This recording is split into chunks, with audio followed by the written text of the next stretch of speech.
Ladies and gentlemen, we are live from the Isle of Man in the UK. This is John and Mike's MMA Corner. I'm joined right now by Robin Black. Sir, I could actually give you quite a few accolades because not only are you working with Fight Network, you're doing a lot more with, from your history, musician, fighter. You've done quite a bit, so I don't really know how to... I can't label you, let's say. I can't give you one kind of accolade. How would you sum yourself up? Well, that is very kind, brother. I think at the root, I'm a guy who tries to do things that he really likes and is really into and is really, desperately curious about. But definitely the focus of my life, and it has been the great passion of my life, is analyzing fighting. I talk about fighting on television. I try to find some universal truths in it and share it with people. I love it. And I think if I'm lucky, this is what I'm going to do for the rest of my life. Well, that's the goal, isn't it? Really, I suppose from my end of it, I'll admit, I am still going to keep competing. There's something in me that just won't let it go. I'm going to do this kind of work, so to speak. This is, I don't even get paid for any of this. I do this off my own back for pleasure. It's just, like you say, it's something that you love doing. And I love conversing with people who appreciate the sport and also have an understanding. And what I like about your perspective is you've competed in MMA, so you've got a different understanding than, let's say, someone who commentates but never stepped in that cage before. Doesn't have to be UFC level. Stepping in the cage, it's a huge deal. Yeah, it is, and I think the big thing is you have to have some real failures. You have to have some reality checks, just to remind you just how hard it is and terrifying it is and beautiful it is. It's all the more beautiful to watch, to watch Rory and Robbie once you realize that, no matter how hard you work, you're a regular human being and you can't do that. And you see them do that and you realize that, they're superhumans, or at least they have made themselves that. And that really is a beautiful thing. But, you mentioned working and not getting paid for it. That was definitely the first 5 or 6 years of my life trying to do this, and I had already worked in television. And I get messages from people all the time, hey man, how do I find a job in fighting? And it's like, there's no job in fighting.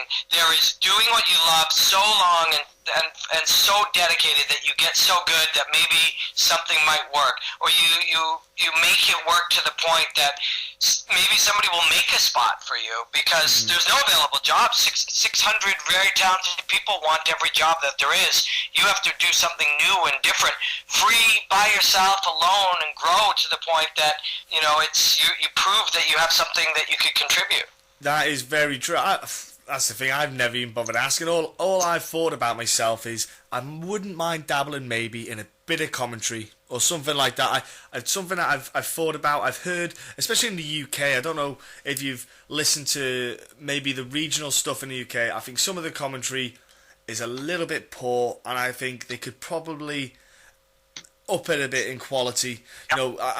Cage Warriors is coming back to the UK and European MMA, and that's a huge big deal, and I'm absolutely stoked for that. And it's commentary. The first, I'm going to say 15 or 20 shows I did were either free or very close to free. To this day, I'll still, do regional shows. I did a show in Regina, Saskatchewan. Now, it's a very good show. But I did a show in Regina, Saskatchewan just 2 or 3 days ago. Flew 3 hours across Canada by flight to go do one, and it's not UFC money. They're good to us, and they're a really great show. But you still have to do those, at any point. But there's got to be a way that you can prove that you can do commentary, and one logical way is go ahead and take some fights and do it on your own, and do it 10 times, 15 times, 30 times, 50 times, 100 times on your computer, until you know you're really good at it. You're sure you're better than the guys you hear, and I bet you are because you're so immersed in it. But not only get it so that you can let someone hear you, but do 100 of them before anyone does hear you. That's how you know you're really good. Then you get to a point where you've got something high level, and you know, you can put them on the internet, or you can have people. The world will judge. We live in a time where you can do things and put them on the internet. I usually tell people, don't link, you know, Dana White and, you know, your favorite TV people to things until you've done a few hundred. You know, I had a guy who was like, you know, the best sentence speaks again, and he was tweeting with me and Rogan and a bunch of people in it, and I sent him a private message. I'm like, dude, we're only going to look one time. I might look two because I tend to really be interested in people's work, but we're only going to look one time, so make sure you're really, really, really, really, really good, undeniably top 1% before you send that out, because however good you are now, you're going to be better in 10 calls and better in 50 calls and better in 100 calls, you know? But there's a way you can start working on it now. Oh, you're right, Robert. I'll tell you what, I can definitely back you up on that one. When we first started this podcast, I've said it before, but I'll quickly mention it over. We only did this. Mike isn't here because he's tied up with work, but he does shift work, so it's an absolute bugger for him. But we did this purely because we talk as friends for hours about fighting. We'll just converse for hours on end. And I just said, for a laugh, let's just put it online. Within 5 podcasts, we already got someone call up, an agent, and asked us to put a couple of fighters on. And we had Stevie Ray. Stevie Ray wanted to give us Stevie Ray, and he's in the UFC now. But back then, he wasn't even the Cage Warriors lightweight champion back then when we got him on. And it was one of them ones where we just sat there and went, we've never interviewed anyone. We just didn't. We were like, it was completely new, and we thought, we just winged it, you know, and that's what we do. We literally. That's so good. Oh, it's fun. That's so good. Yeah, like, you know, there's this guy Seth Godin. He writes some books just on, you know, motivation and hard work and just little different things about that. And he always has this idea: don't sit around waiting to get picked. Pick yourself. So we live in a world now where if you wanted to be a rapper, you could take, you know, your whatever your laptop is and get some, you know, small program that go record it and put it on the internet. Yeah. We live in a world where you can create your own commentary, your own podcast, your own ability to analyze whatever it is that you want. And the goal would be that, you know, maybe at 100, maybe at 5, like you guys did, where somebody's like, hey, I like what these guys are doing. Let's get some people on. Then at 50, people will be like, these guys are doing something great and people are listening. Let's get Daniel Cormier on. And then at 100, it'll be like, you know, hey, we gotta host these guys on. And the goal is just improve every single day, get better all the time at everything, and work really, really, really hard. There's no secret to anything. Once you get that idea in your head that it's like you can pick yourself. Once you pick yourself, it's not a question of what break you get or who hears whatever. It's just a question of constant growth and getting better all the time. And it's strangely simple in concept and strangely incredibly hard unless it's what you love doing anyways, and it's not hard at all. No, it is one of them ones where I do try to, like you say, again, I try to improve this, the way I converse with people, the setup, the structure, the layout of the podcast, the way we do it, and I'm always just trying to change it and tweak it, and that's the thing, it's finding that market, that branch. Daniel Cormier, I try to contact him, he's not called back, it's a bit of a tough one for him, but, you know, we're getting there. I'll tell you what, when we finish all this and it's off air, I'll tell you what we're doing for the 100th. It's pretty, well, I think it's pretty cool, but people might listen to it and think, it's crap. But anyway, I like what we're doing with it. But yeah, what I like, Robin, is though, like you say, you're evolving, you're growing, and you're doing it yourself. And I love the way you do the breakdowns.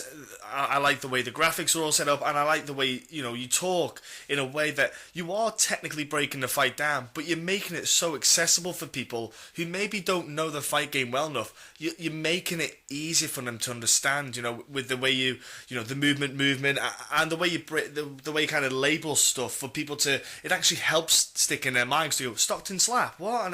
And all these little things just stick in their mind and all that stuff. And I think it's great the way you do it. It helps reach that kind of outer circle of potential MMA fans. Thanks, man. And you gotta just adjust where you're going at any time. If what you're doing you love, you're just gonna do it anyways. How you do it, you just fine tune. That was something Robbie Lawler was telling me. He's like, I know where I'm going now. I just want to fine tune along the way. And there wasn't a lot of people doing analysis 4 years ago when I was doing even the word breakdown. I just never heard it in MMA. Nobody was saying fight breakdowns. Now it is as mainstream as anything. I won't take claim that I was the first guy to have something called a breakdown. But when I was doing it, was there 6 guys? Was there 10? Was there 3? I don't know. It just wasn't a thing.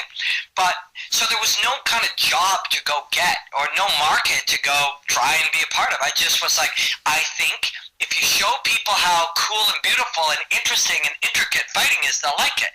And I started, and it started getting a little more complex as fighting does. And then one day I was like, this isn't supposed to get more complex. My understanding is supposed to get more complex, but I'm supposed to make it simpler for people.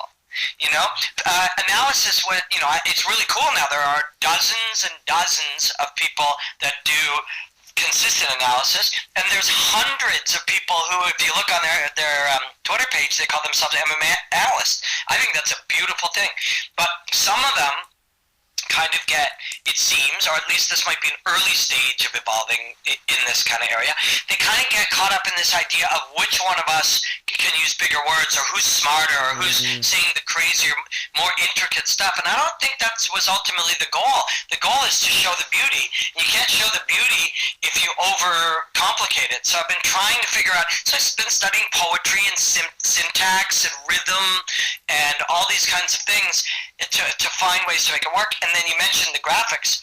I got 2 guys now, James and Jeff Chan and James Garcia at Fight Network, who, as these things started doing well, they started contributing more and more. Garcia, and I work together. He does the physical art of designing those graphics. I'll come up with the idea. What is it? What is it called? What does it mean? How am I going to explain it?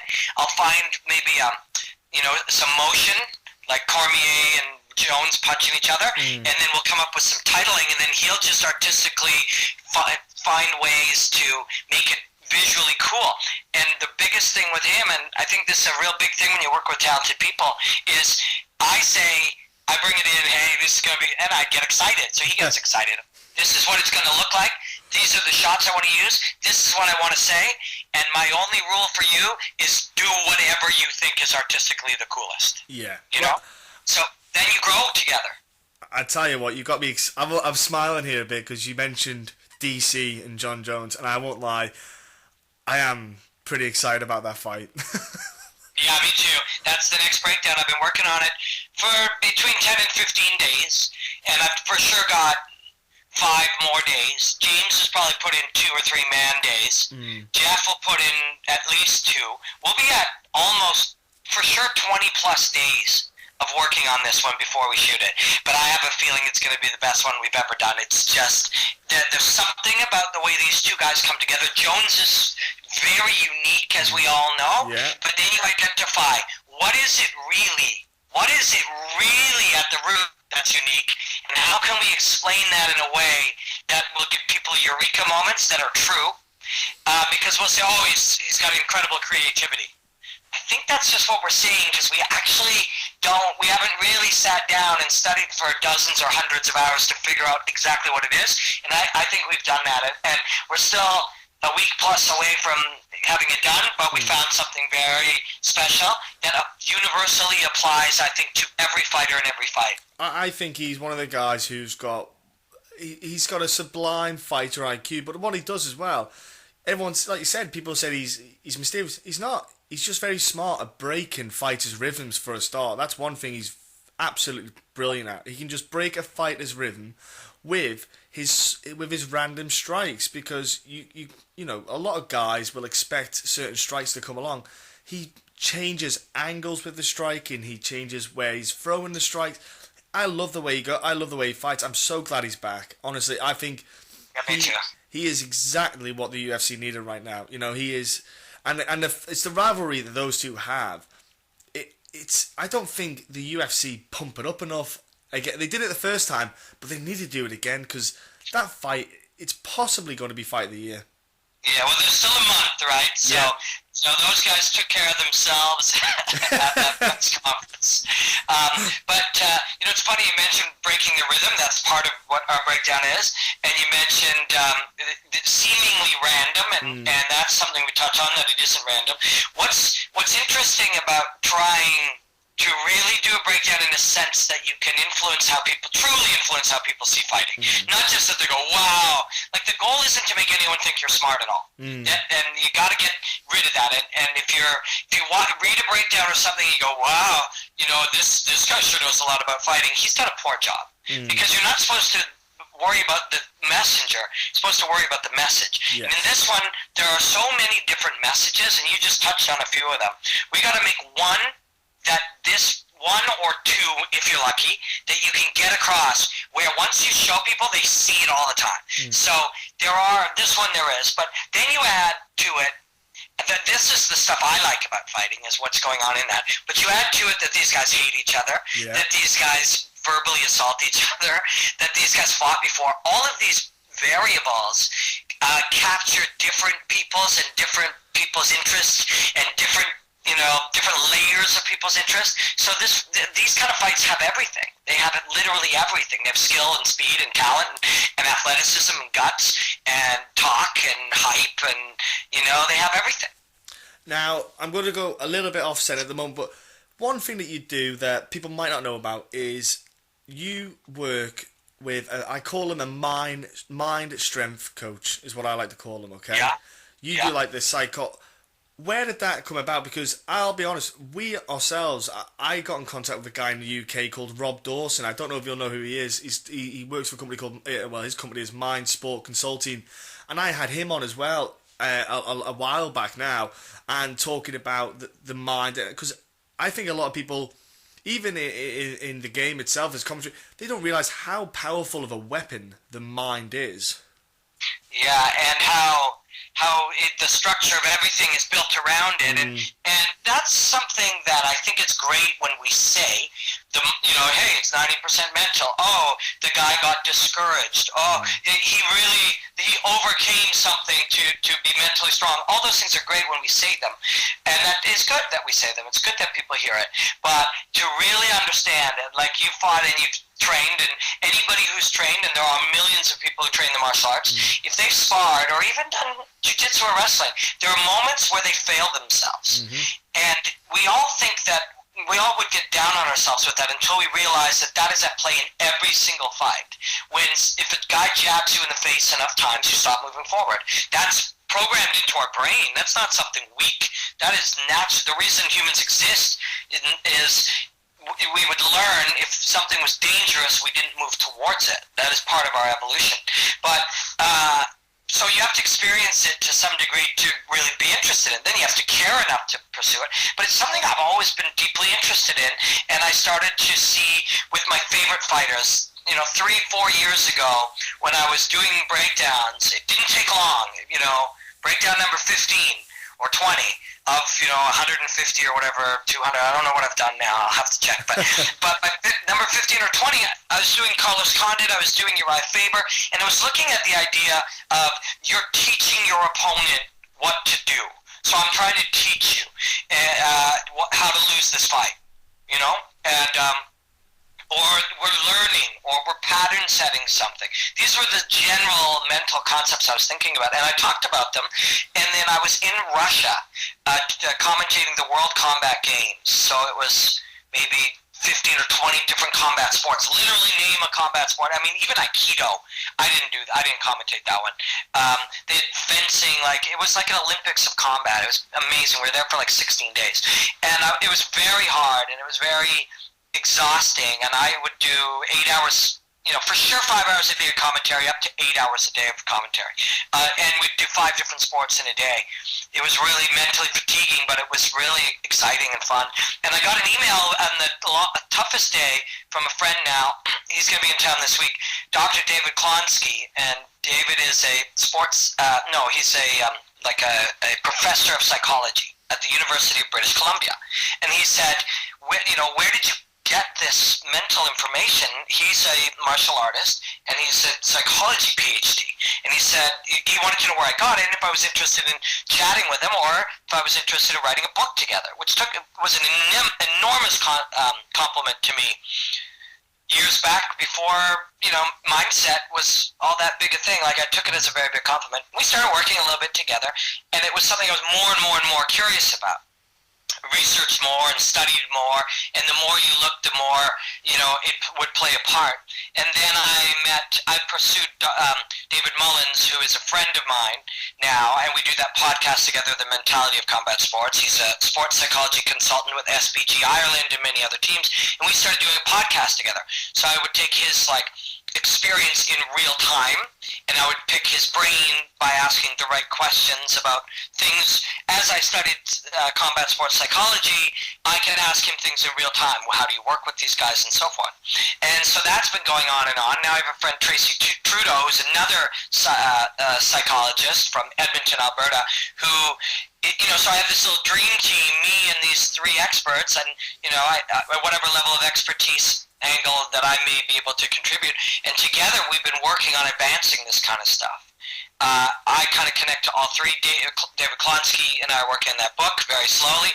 Mullins and I are working on the psychology podcast, and she is a friend and consultant who, gives me feedback in real time over what we're doing. So it's just been kind of a natural growth, and you believe in putting these things, especially my job is to share what I find. So you put it into the world, which means more people know about it, so you're able to hear other fighters talk about their own mentality now, and the whole thing just keeps growing as everybody's sharing their ideas, and it's just a really, really cool thing, and we're just scratching the surface. Like, we are very, very, there's so much further to go over the next 25 years with combat sports psychology. Oh, it's huge, yeah. And you know what, I'm so happy that you're doing it, because I got Rob on because I felt there was a stigma personally behind the kind of, it was deemed as weak.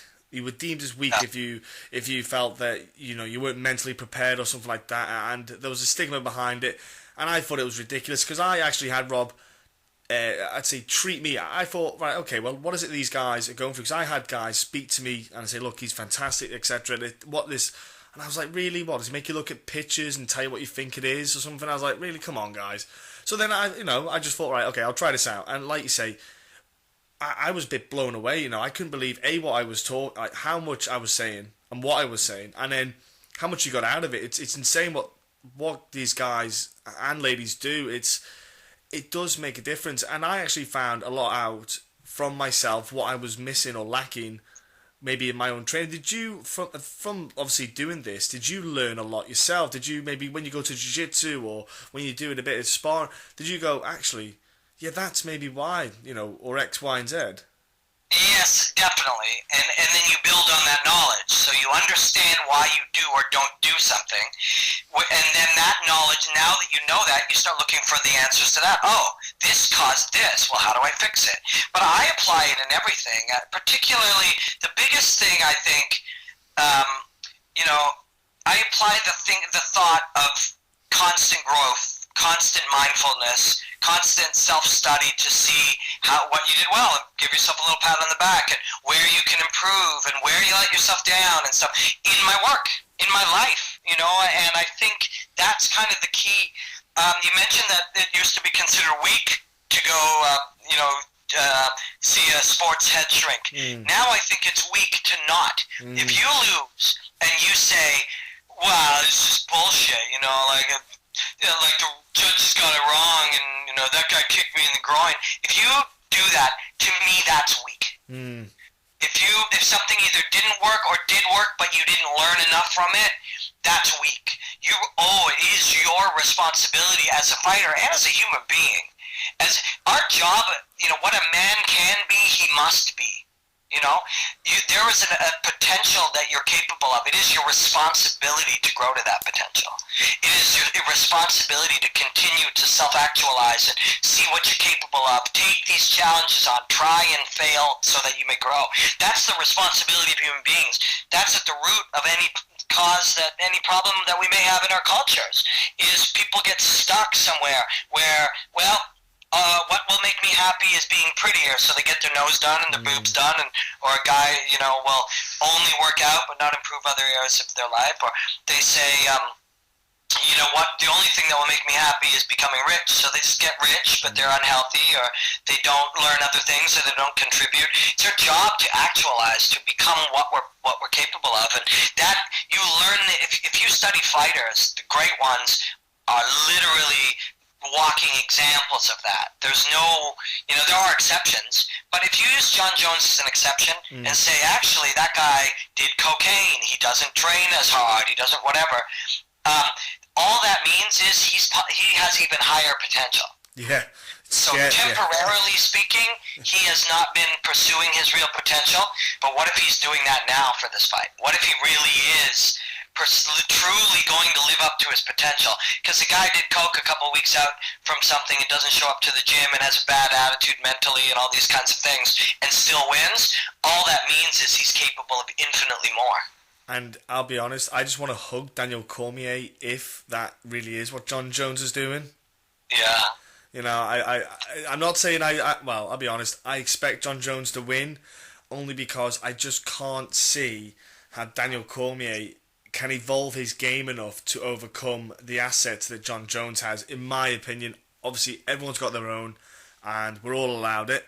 But breaking it down, I just think because that's a great thing about the sport. Everyone has got an Achilles heel, and it could be like, for example, look at Ronda Rousey. She just tore through anyone, and then all of a sudden, Holly Holm is her Achilles heel, and Ronda Rousey, for example, could come back and she could tear through everyone. But every time she fights Holly, she keeps falling at that hurdle against Holly. You never know. There just could be that one fighter that's just her. Like for Junior Santos, it's Cain Velasquez.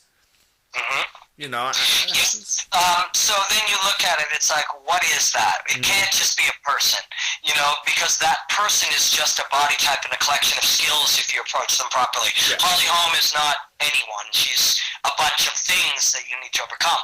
And if you're Ronda, you find the explanation in looking for your own failures. And in that fight, and in a fight like that, her failure is not... The failures, there's a number of them that she could probably honestly look at, but if she could not, and she said, I was rocked early. Okay, well, that's still a failure. Then to win, we have to make sure that doesn't happen. How can we do that? Yeah. But beyond that, she wasn't at that time equipped to deal with the range management of Holly Holm. Yeah. Holly Holm worked that fight. Like if we put two magnets towards each other, they push each other apart. Yes. There's that field in between. Holly Holm controls that field so that Ronda is the same distance all the time away from her or more. And that field is on the end of Holly's knuckles. So if Holly holds her hand straight out and Ronda's head is on the end of that knuckle, if Ronda moves forward 1 foot and Holly moves back 1 foot, there's still that distance. If Ronda drives in 3 feet to shoot and Holly drives back 3 feet, that distance is still there. And then when she strikes at that distance, she strikes to move away. So when she lands, she can move backwards, drive off her front foot and move backwards. That way she's either had that distance or more. At more, she kicks, and at that distance she punches. That's the fight. And Ronda's thing is, I need to overcome that. Okay? Yeah. How come you need to do to overcome that? Well, I'm not sure. That's my. I didn't work on the right things with my coach. Well, your choice. Give your coach another chance. Discuss what you need. Assess what you're doing with him, and truly assess it in honesty and with outside eyes. Will this overcome it? If it won't, get rid of him. Every step of that is on you. Well, my coach gave me the wrong stuff. Okay, it's on you. That is your coach. You chose him. You could choose somebody else. All of those things are on her. If she pursues all of those things to the best of her ability and still loses, at least she's pursued the right things. Because Holly Holm shouldn't be able to beat her every time, but that problem will beat her every time. Yes. Yeah, if you're staying in the same circle, you're always going to have the same result. Yeah, and that is a worry because, well, it's the same with any fight. It's a worry if they can't be honest. Because the thing is, the fight game. It's the fight game. I've spoke with many guys that I've had on here. It's so strange because it's not only it's a selfish sport, but at the same time, it's a team game. It's really peculiar that it contrives all these kind of things in the kind of one element. It's hard to explain, but you've got to be selfish for yourself, because I don't want to go in there and get my face mushed into the ground. So to do that, I have to be selfish and pick the best coaches that will give me the best chance of winning. But then at the same time, I need to have people around me that can help, that I can help as well as helping myself. Because if I better them, then I get better, and it's a crazy sport. The way that there's a balance you have to figure out, really. Because like you say with Ronda, she has to step back and say, I've always said maybe she should go to TriStar, but then again, I'm not going to force it. I personally think it's a good idea, and the reason why I say TriStar is it's not in the States. She gets out of the States, out of the limelight, away from the cameras, goes to Toronto, goes to Canada, and just gets away from it all and can just focus on training with high quality people around it. And Faraz is just, I literally adore that man. I spent last weekend around him a lot, and I do too. He's very brilliant. It's you learn a lot from him. It's and again, same thing about life. Martial arts is supposed to teach you. You learn technique, and you learn strategy, and you learn how to coach, and you learn how to learn, and eventually you learn things about yourself, and you learn about philosophy and stuff, and that's where he is. So you learn all that from him. But she can also go to Matt Hume, who only has one major client. He's got a few others, and Seattle, Washington, maybe a few cameras will come camp on her doorstep, but not as many. But when you look at her loss, it was a technical, tactical, strategic error. She couldn't overcome a big problem. Yeah. She doesn't have the tools to overcome the big problem. Whereas Conor McGregor, he failed. He had Diaz succeeded. But yes. Diaz succeeded by accomplishing his goals, being his best, getting better throughout the fight. Just Diaz had a killer night. And maybe you won't overcome him on your best night. But regardless, McGregor's greatest strengths are movement and mindset. And by round 2, wasn't moving his feet, and his mind let him down. His mind didn't manage his energy. His mind didn't manage the stress. His mind didn't manage the threats properly. His mind didn't properly assess Nate Diaz. Or maybe it did, and Nate Diaz was beyond it and way better than he was ready for, but that's on Conor McGregor. All that stuff is on McGregor. It's not on his skills, or it's not on his coaching. Maybe it's not on the gym he works at. It's on him. And I think he will just go in and look for his flaws. You cannot take anything away from Diaz. It's hard. People don't understand now. There's a strange binary culture that we live in. Something is amazing or it's absolute shit. Yeah. And something is the best or it's the worst. Or something is my favorite or I hate it. There's nothing in between. People, it's a cultural shift. They call it the Tinderization of America. Yeah. Particularly in North America. But where people can't see gray. They cannot see gray. Either Trump rules or Trump is a psycho. And then they fight. Nobody's there's no gray, although he is a psycho. He's got a beautiful head of hair, though. Yes, well, yeah, sure. I mean, it's a nice looking hat. But there's no gray. But the truth is, there is gray. Just because McGregor can say, I had some big failures on the night that I need to be honest about and work on. Also, Diaz can say, I clearly beat this man and I deserve all the credit. Yeah. Both of those things are true, But you can't even talk about Diaz's brilliant success without a particular person saying, no, that wasn't right, man, McGregor was tired. Or you can't talk about the fact that McGregor had some failures without somebody going, dude, you're not giving Diaz enough respect. Yeah. McGregor had some systemic failures that were his greatest strengths. Though, yes, Diaz is a root cause of those things. Diaz's pressure caused his mindset to weaken. Diaz's chin accepted the fact that his his strikes, he overthrew his strikes. Yeah. Why did he overthrow his strikes? The danger that Diaz presented. So they're all connected. But at the root, McGregor still had failures. And it's good to have failures because then you have something to fix. If you don't have failures, well, then I'm going to lose this fight every single time. Yes. I can never get better. Every time, you have to assess your failures and improve them so that you have a better chance next time. And you get better every fight that way. Do you feel that for McGregor, I feel he should fight Frankie Edgar next. In my opinion, I know 145 is a terrible cut for him, but I think Frankie Edgar is the guy he should fight next. I don't want Jose Aldo to fight him next. I think Frankie Edgar. I want literally Frankie Edgar. If I could send him a card saying I care for Frankie Edgar so much. If I could send him a card to say I wish him the best, I would, because that guy does everything right, yet somehow just doesn't get what he should. I agree. I'm a huge Frankie Edgar fan. I think the one or two of the breakdowns that I've done in my life that I've enjoyed, and I do enjoy the process every time. I'm going to go back to work on the Jones Cormier one after I get off with you here. I love it. It'll make my night. It'll be what I spend my night doing until my wife comes home. But I think one of my favorites is Frankie. When I looked at before he fought Cub Swanson, looking at how his wrestling and striking work together. And when you do those, you go back. At least I do, and I watch every minute of every fight that they've had for the big ones, like I am now with Jones and Cormier. And sometimes I watch them slow motion. I pause it. I'll watch it in a different order. I'll go back and watch something from round one again. You watch it on so many layers and so many levels. And so Frankie is one of my absolute favorites. But it's strange. It's like, as with anything in life, there's so many multiple things at play. Like, if you ask me, should Frankie Edgar get to fight for the title? I'm like, yes, absolutely. Frankie is undeniably, in the best shape, the best guy. Just knocked out Mendes in the first round. I was there too. It was awesome, and undeniably.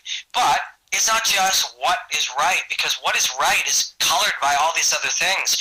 The UFC is a business. Yeah. That business is not some sports league with some manifesto that explains how everything works. That business is in the business of, quote, giving the fans what they want. And, quote, giving the fans what they want partly is done because it results in the most profit, and businesses are individual businesses that make profit. So, their honest thing is, those of us who are around the inside of the niche of fighting, everybody we know is like, it should be Frankie. But they look at all types of metrics and search things in the world, and for whatever reason, one or two people will result in, one or two other fighters will result in 100,000 or 200,000 or 500,000 more pay-per-view buys. Apparently 1.3 or 1.4 million people bought Conor versus Nate Diaz. And who knows what would have bought Conor versus Frankie? 800,000? 900,000? I am not only not saying this is right, I'm saying it's wrong. Yeah. But I'm saying it's a fact, because we live in a business that is, or in a world that is run by finance. It's run by money, and so what is right or wrong is totally immaterial to a privately owned business that does what is best for the business. Yeah. So we have to take that reality, and otherwise we can all sit around talking about who deserves what and what does it mean to the rankings and who should get the next title shot, but we're having nonsensical conversations that ignore the facts of corporate America, and I try not to.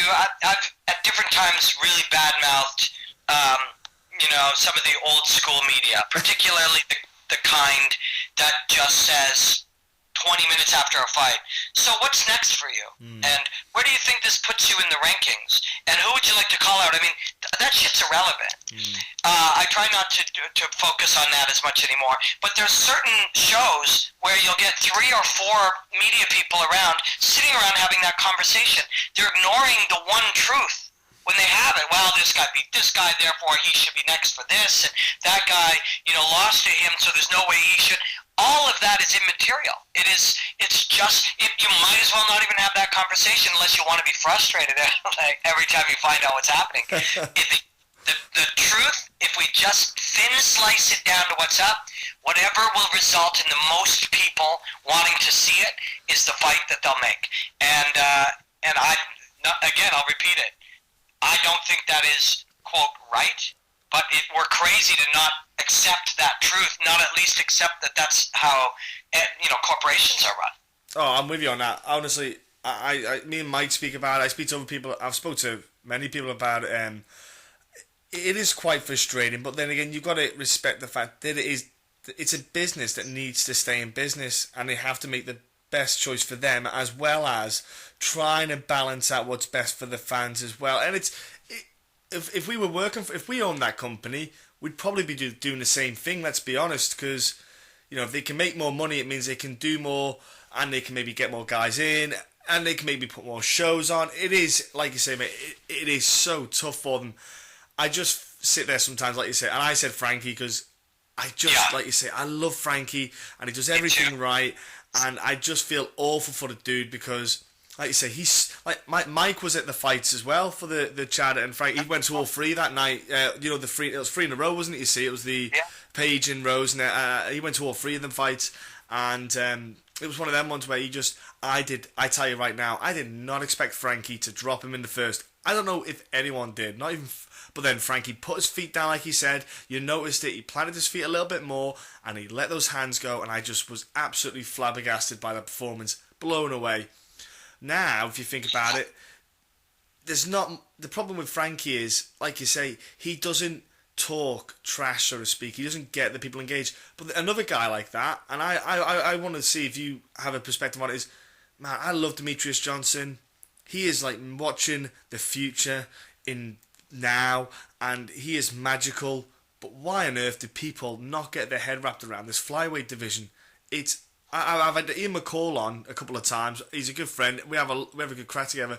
But what is it about the flyweights? Why can people not get their head around? Because my concept is a lot of fans stem from boxing, where because the MMA game's only been around a couple of decades.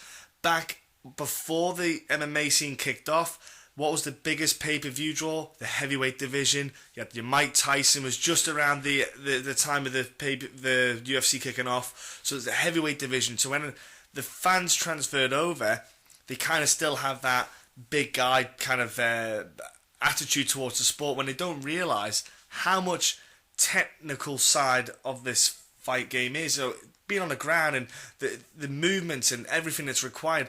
Heavyweights can't keep that pace and tempo up for 3 rounds, but a flyweight can do it for 5 rounds, and it's absolutely spellbinding to watch.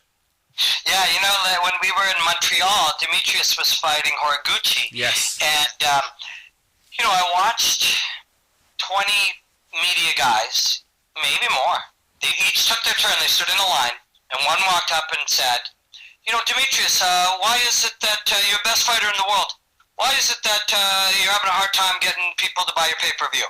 And Demetrius said, it's not my job. I got to fight, blah, blah, blah. That guy went. The next guy came up and he said, Demetrius, what is it? People are saying this pay-per-view isn't going to do a lot. Well, you're the best fighter in the world. What? So, we had 20 stories plus, another few hundred that are just taking it from wherever. And that is the story they're telling. They're telling a story to hundreds of thousands or low millions of people that read, some of whom will, buy Ronda's fights or buy McGregor's. And if they read anything about Demetrius Johnson, the first thing they read is that nobody wants to pay to see him fight. So they're not going to see him fight. So it's self-perpetuated, for one. That is without question. If the only story, and I mean, I'm not kidding you, 20 of these tomato cans, one after the other, ask them the exact same question. And I refused. We have different producers that we work with, and many of them are very, there's only a couple, and they're very good. And I love the guys we work with. I love the whole team at Fight Network. But when, a producer believes his job, and he's, is to go and make sure that we get the story, Now, that story could be thinking the way that people were 8 years ago when there was only, 3 TV channels.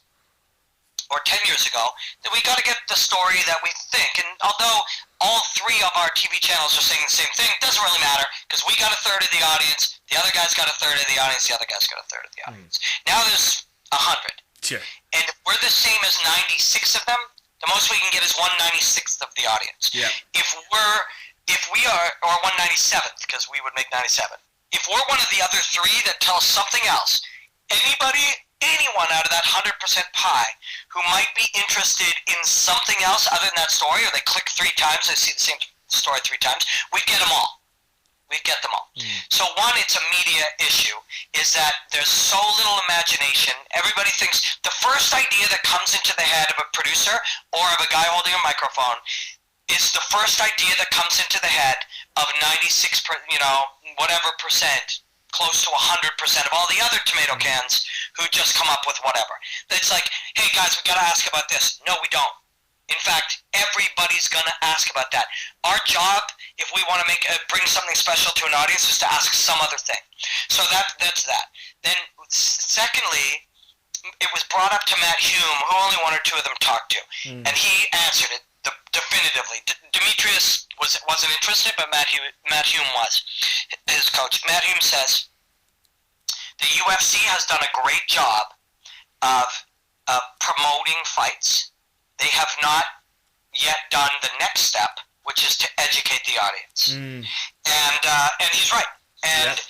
But last summer or early fall, I went down when the UFC offered me a job.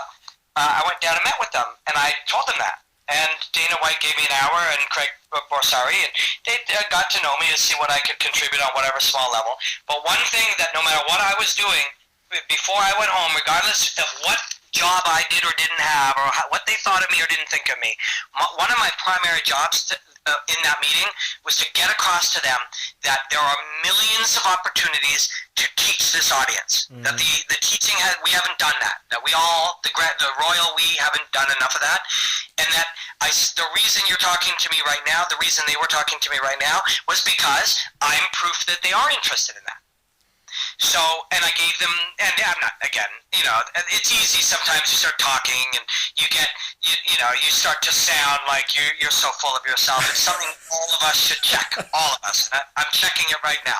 But, and I'm sure they've heard this other times from other people, many other people, because there's a movement towards this now. Yeah. But I gave them as many ideas as I could of many spots within just the typical broadcast even, where this is a chance, and I pitched them almost religiously, the way that I can get, on why that's important. That if you can just hook some of these guys on things other than the story, or other than the rankings, or other than the next fighter, who's going to get the next shot, if you can just hook them on some of the beautiful moments in there, you make deeper fans, more committed for life, who love the sport the way that we do.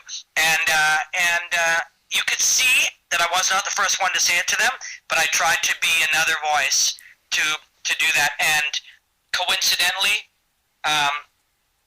all platforms over the last 3, 4, 5 months, all websites, everybody's trying to do breakdowns. Everybody's trying to do real analysis. Everybody's trying to find, what's going on in the fight, because there's a movement that way. The audience, the audience used to be 5% that. Maybe now it's 15. Maybe now it's 20. But it's going to keep growing. And as it keeps growing, fighters like Demetrius Johnson will get a lot more interest, and the audience that views them will grow because people will understand the beauty and the elegance of the sport itself, and those people will see it in Demetrius. Yeah, he for me, what shocks me more than anything is why no one else is going to train with Matt Hume. That's what my question would be. I'm like, if your production of Matt Hume's training, obviously it's a lot of his effort as well, but look at George St. Pierre. George St. Pierre came from TriStar, bang. You get a lot of people wanting to go to TriStar because of what they do there. And you look at Demetrius Johnson and think, why are people not thinking, I might need to go and train there, because Demetrius Johnson is a wizard by a guy who is, I call Matt Hume Gandalf, because he is, to me, he is Gandalf the White. He's just this man who's... I loved Matt Hume back in Pride when he'd come in and he'd break down the round from a judging perspective, because that was, for me, that was my education on fighting, when Matt Hume would break down a fight and why he's winning and why this. I loved it then. And he's just a guy who I don't think people appreciate how amazing he is as a coach. No, I think you're right, but I think they're starting to, and I think, you, me, and any of 20 or 50 others, or 100 others, or 200 others that share the stories and pass ideas around and, have these conversations on whatever levels people are consuming them, this is our chance to tell those stories. And that's what we're doing. That's what you and I do. That's why you do this. You might do it for other really important and great reasons, hanging out with your friend and talking about that thing that you love, but at the root of what you're doing is sharing stories and ideas. One thing that there are people that pop in and train with Matt, sometimes for longer, and he does have a few other guys that are UFC guys that we don't hear about as much, but I think one of the big differences between Matt and Firas has built concepts that are recreatable and sort of concepts of how to share. He's figured out how to share them in large groups. He's figured out how to build them into drilling, and because he's had to, as this has gone. Whereas Matt still trains one-on-one with Demetrius Johnson. He's his primary sparring partner. Yeah. He's his primary drilling partner. They fight. Matt Hume and Demetrius Johnson fight. And you can't do that if you have 11 guys. So currently, Demetrius Johnson is an elite athlete with elite work ethic and unbelievable ability to learn, to train his reflexes and his nervous system. And Matt Hume is a genius who programs that. And if Matt Hume had 20 students, I'm sure he could still do a great job, but it would be different. He would approach it different. I think it's a great idea that they've put him and Henry on the co-main event to the John Jones and Daniel Cormier card. I think that's a brilliant move, because the amount of eyes that are going to be on that card, I think it's going to be a cracking pay-per-view, and I think it's a good move to put him on there. Yeah, brilliant, because if 150,000 people are seeing him every time he fights, and now 700,000 or 600,000, and he has another great fight, and Rogan has a brilliant insight into him and why and how he is so special. And when they get to hear Rogan share the ideas of what he's doing and watch him do that. And Henry is a dangerous fight. I think Demetrius, if he does the things that he does and he prepares the way that he prepares and he comes in the way he comes in, I think he should win that fight, but he's got to do all that. And so that's why every fight is dangerous. But I think if 600,000 or 700,000 people see him fight before John Jones, I think some of them will be converts for sure. Well, I think the same as you in a sense. If I quickly break down that fight, for me, I know they put Henry in the title fight, and it's great that they did that. I do think it's a little bit too early still for me, for Henry. I just don't see him as, I'm not going to say finished article, because no one is ever the finished article, but I just don't see him at the title contendership level yet. I do feel his hands on. I do feel he's a little bit slow. I know it sounds crazy to say it, but Demetrius Johnson is lightning fast. The way he comes in and cuts those angles off to get away from your counters is absolutely, it's next level. And I just feel that even with Henry's wrestling, I just don't think it's going to be enough, in my opinion, to get Demetrius Johnson down. I'm not sure Henry's wrestling has fully transitioned over to MMA yet, because it is two different sports. It's two different kind of ways of training. MMA wrestling and Olympic wrestling, they are completely different. And Daniel Cormier's done a great job of transitioning it over. I think Henry's I just think he's not there yet. I'm not saying he can't get there. I just think it's a little bit early, but I can see why the UFC are doing it. I just wish Henry maybe had a couple more years, in my opinion. Yeah, same with me. If he's going to win that fight, capitalizing on a mistake or forcing a mistake and capitalizing on it, or growth that we can't project, where all of a sudden he's been capable of things that he hasn't shown yet and then shows them, or actually even develops things that he didn't have. And so there are always those chances, but I think he's still super two-dimensional. You know, a level change to a takedown, right hand, left hook to a level change. You know, I think that, and the takedown to open up the clean hard punches, and clean hard punches to open up a takedown. And he's very good at that. And he you know, on the night he could be 98th percentile on that, but I don't think that's enough to beat Demetrius. And you know, I think he can and maybe will get Demetrius down if he commits to that. First, he's got to get to his hips or chest. That's very hard because his feet are moving so well. But even if he does, what does he do? I mean, he's not as involved in ground fighting as Demetrius Johnson, who might be able to sweep him or sub him or certainly get back up, unless he commits super hard to holding him down and then he can't do anything, which would mean he'd literally need to get a takedown in 3 of the rounds and hold him down and do nothing and not have a ref, do enough that a ref doesn't stand you up. So I don't think that's likely. So then that leaves him having to catch Demetrius and hurt him somehow. And, you know, that's possible. That's always possible. But I think you run that fight 10 times, and I think Demetrius wins between 8 and 10 of them. Yeah, I think about Johnny Hendricks comes to mind with the kind of the very strong wrestling base, but then all of a sudden, what he did beautifully was he added one little bit of arsenal to his game, which was that punch with the takedown, the fake takedown movement to then sweep up with that strike, you know, the left hand. And that really added another dimension to his striking, to his fight game, really, because people would expect Hendricks to shoot in for the takedown, wrestle him, and tire him out. And all of a sudden now he's just coming at you with this fist of fury, basically. And that just added to it. And I think for Henry, that's something that he needs to start maybe looking at adding to his game a bit more. You know, the feints with the takedowns leading up to strikes. You know, you could do more than just, obviously, you know, a punch. You could do anything. But, you know, I think that's something that he needs to develop. And that's something I think he needs a bit of time with. Of course, that's, you know, we don't know what he's doing in the background. He could be doing ninja stuff right now that we don't even know about. And he could come out and just, you know, wow us with anything.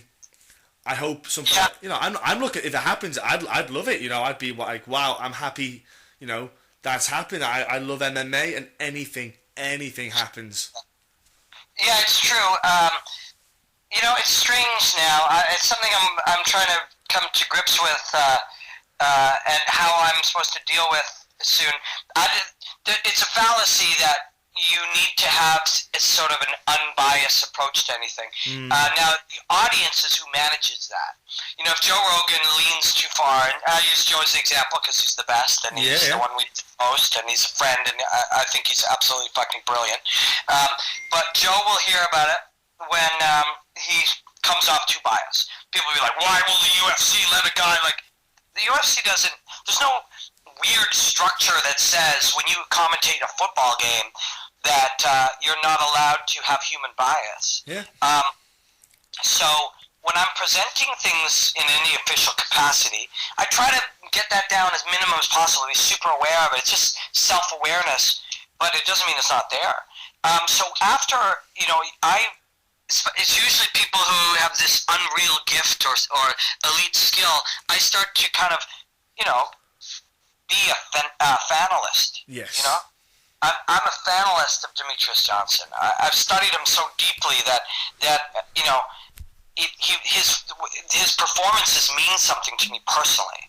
And I don't know how to get rid of that or how to manage that properly. Because when you just said, oh, I'd love to see Henry Cejudo win.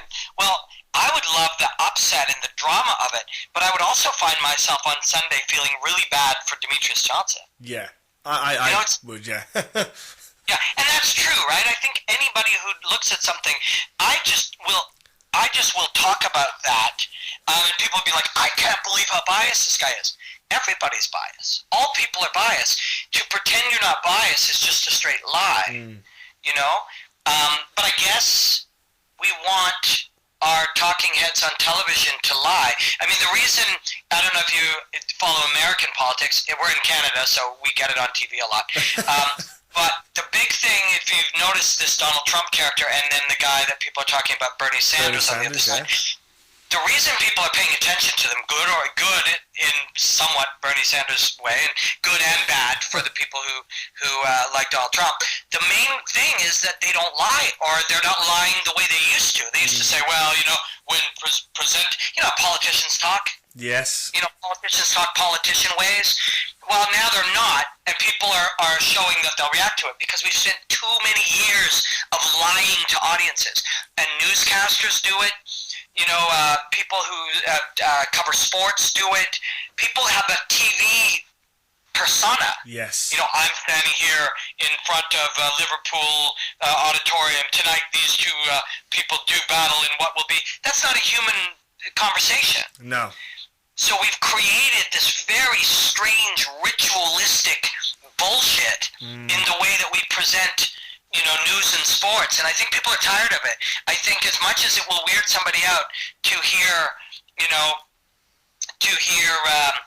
John Anik at a desk say he was excited for somebody or felt bad for somebody, I think there will be an equal amount of people who not only will accept it, will actually feel relieved to hear somebody speaking like a human being. Yeah, like when he did let's put it this way, the 209 tattoo looks pretty good on him. Yeah, that's true. That's very cool. Yeah, and that was nice because it was him being human. Yeah. And that was what was great about it. He put that tweet out, and I'm sure as soon as he sent it, he must have sat there and went, "Oh, fuck." But at the same time, it was him being him, and I was like, get in. I like that because, like you said about politics, I'll tell you a quick story over here. We have a politician over here, and he literally, just for Christmas, they do it every year. They say, politician comes out and goes, please be careful, not drink too much, drink responsibly, all this, bollocks basically. Everyone gets drunk at Christmas. Well, I don't drink myself, I'm teetotal, but if you drink, you get, it happens. People get too merry. I've worked on the doors as security for too many years to see it, and it happens. He himself put this on. It comes out in the newspaper as usual, local papers. Goes out the next night. He goes out for a drink, gets absolutely levered on his bus ride home because he's too drunk, obviously, to get a taxi. Gets a bus home and is sick in the bus, all over the bus, and it's just. And straight away when it happened, I went, you there have actually gained voters by doing that because you've shown that you're just a normal person with normal habits, and it just happens.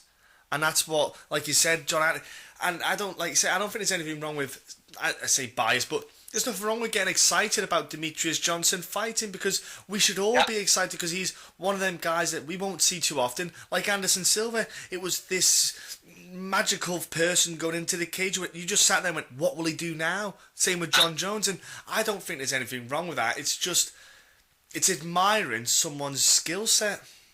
Yeah, if you want a robot to bring you information, there's other people. You can follow other robots, but not everybody is that. But, Demetrius Johnson is a genius. Now, I have felt that way about observing Conor McGregor because I'm observing him, movement, psychology, getting insight into his training, all of those things. And so I felt bad for him when he lost. But man, was I excited for Nate Diaz. For real. Because that's another thing we were saying about that binary culture.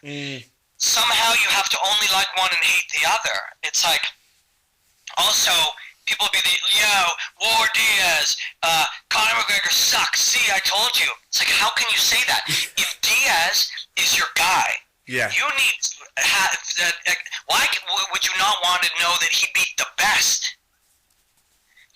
Why would you want him to have got a huge victory over a loser?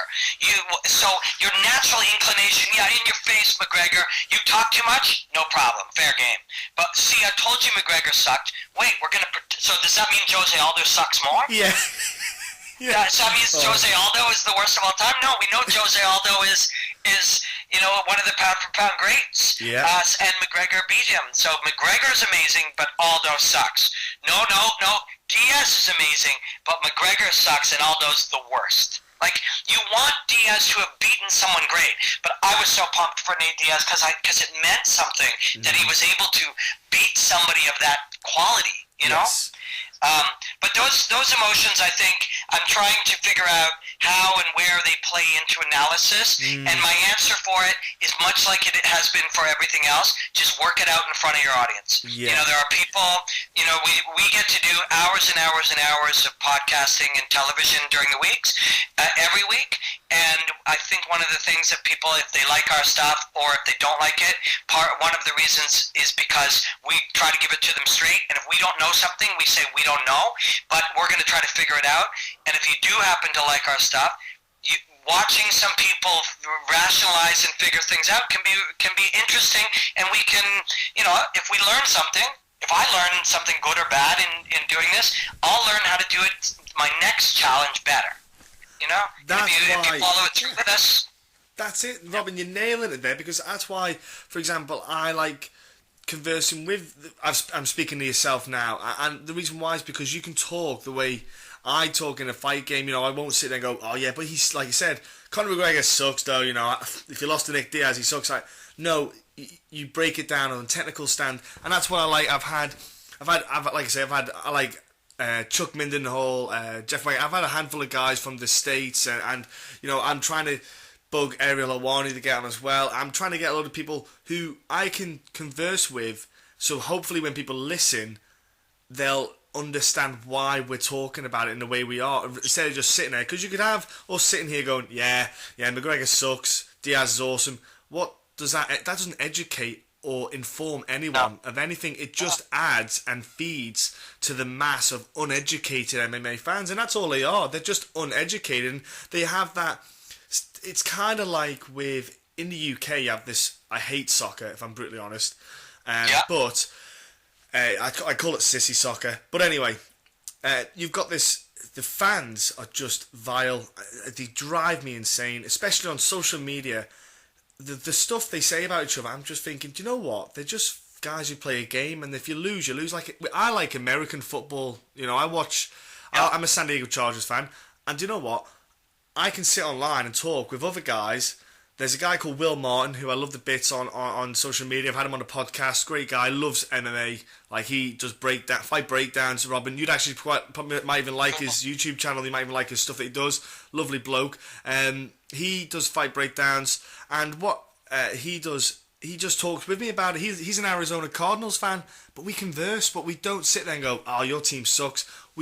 I'm a best friend who supports Green Bay Packers, and we just have a bit of a laugh about the game, and that's it. And that's what I like. But when it comes to football, it's almost like these uneducated MMA fans, and I think it's just, we need time. Like yourself and I talk, and you talk with Joe Rogan on a Joe Rogan podcast. You need to talk and educate people like we are right now, and I think it makes a huge difference. Well, I think there are definitely large quantities of people, and it's clearly, you know, ideas, good or bad, start to work like viruses. So the idea that everything sucks, or, you know, that guy sucks, or I can't wait to say who sucks, or any of that kind of stuff, or just typical hate, or, you know, you go on YouTube to hate other people. Hey, we can't do anything about that. No. But if, just like I was saying about how the same conversations are being had by 96% of outlets, and you have a different one, you know there are other people like you. You know, if you're looking at the rare angle, there are others like you, and if they hear yours, they'll go, finally, I'm not alone. There are a handful of others who look at the rarer angle. And so if that angle is like we're saying now, we don't want to, you know, put down the way that people want to live their life. Honestly, as much as it may be detrimental to you to be driven by hate all the time, in fact, I think we know that it is, it's still your choice. If it still gives you some small buzz, even though it gives you long-term damage, do it. Go ahead and do it. But not every single person wants to live that way. There are people who have different conversations. There are people who look on different angles. There are people who are looking for the gray, that realize not everything is black and white, and that the world is gray, and that they want to learn more about all of these different ideas. They share ideas with each other. They're on Twitter. They're on podcasts. They're on larger shows. They're on television. They're on everything. They're in places sharing more complex ideas. And more complex ideas are good, because the world isn't, this oversimplification of good and bad and black and white and tall and short and dead and alive. Like, everything is not black and white. It's 90% gray.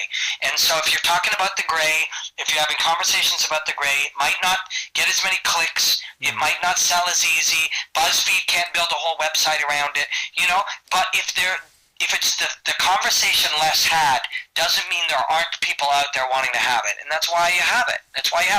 And if you're right, and if you have if you're really committed to some of your ideas, and you're really committed emotionally to sharing some ideas that you hope are good, you're also committed to spotting your ideas where they were wrong and saying, I'm sorry it was wrong, but I'm trying to learn and adapt, then you might have some small influence and other people will be positive. So that's all you can really do, but you got to stay away from reacting to the negative. It's hard to do sometimes. Yeah, but I ignore the, let's say, we'll label it it sucks kind of cluster of tweets that get out, or replies to when you put something on there and people come back with I don't mind constructive feedback in any manner, whether it's good or bad, as long as you can not say back it up, but you can give a reason. But when they come back with the it sucks one, you just sit there and go, I don't know, I can't feedback, I can't give feedback, I can't reply to this. Because it's just draining. It's almost like the people who set up the Twitter accounts just to slag off someone. You think, really, that's all you've got to do is spend time? But at the same time, there are people out there who I'll put a tweet out and they'll come back and we'll have conversations, and it's beautiful, And that's the thing. It's a yin and yang. Yeah, I do truly feel bad for people who spend that long in negativity. You just got to get yourself out from it, and you got to not fixate on it. There'll be a day where it's so big that you'll have a conversation. Why is it like that? Why is our culture this way? It'll distract you for a day or two, but then you got to get back. The only way you can make a positive influence, if you're sitting there battling negativity, or you're sitting there, like focusing on something, you're not doing your best and you're not growing. And if you do your best and you grow, then you slowly work towards being something more valuable to the world. And that's how you might have an influence on the world. If you've got news on TV, negative news on TV, and you're on it and then get caught up in conversations around it, you're too busy in that stuff to look to improve and learn and grow. And if you look to improve and learn and grow, you might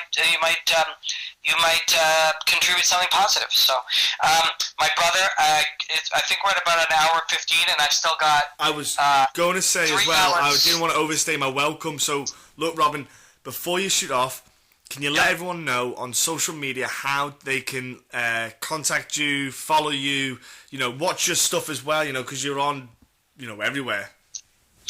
Thank you. I'm on Twitter a lot.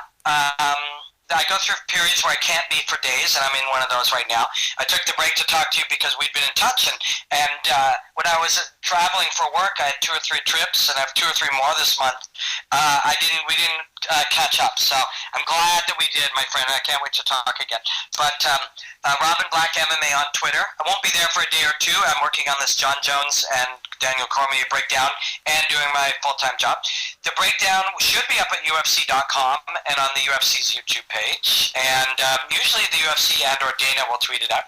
And then every day I do some analysis and some news analysis and stuff with Rammer and Pollock on Fight Network. And we have a YouTube page. It's, I think, The Fight Network on YouTube. That's our YouTube channel, so you can see almost everything we do there. And, I'm going to be commentating Judo Brazil 62 on Fight Pass on April 2nd. Awesome. I'll be tuning into that then. Definitely. Fantastic. Yeah. I hope that people, I think there's a few people who like my analysis, and I hope some of them get Fight Pass just for that. It'll be, I'm really excited to do it, and I'm confident I'm going to bring my best work. But I think if a few hundred people get Fight Pass just for that, it certainly won't hurt me. So, no. But I hope you do, and it's going to be my first commentary job related to the UFC. And if I have my way, it will not be my last. Oh, wicked stuff! Look, Robin, I can't wait for this and the breakdown of Jones Cormier. I'll be posting it on our Twitter account, and I'll be watching it, of course. Look, I love the work you're doing. Keep being you. You know, you're a beautiful, fantastic addition to the MMA world, and I think people need to understand and appreciate what you're doing, and that's why I want you here, so people could listen to you and just benefit really from what you're doing. Thank you for your time. I'd love to speak to you again in the future. I'd love to have you back on, and yeah, just thank you again. Thank you, brother. Let's target like earlier, mid-April after I do that Shuto show, and let's try to do 90 minutes, and I'll chill some beers. You can drink tea. I'll drink peppermint tea. I'm into my peppermint tea. Nice. Thanks, my friend.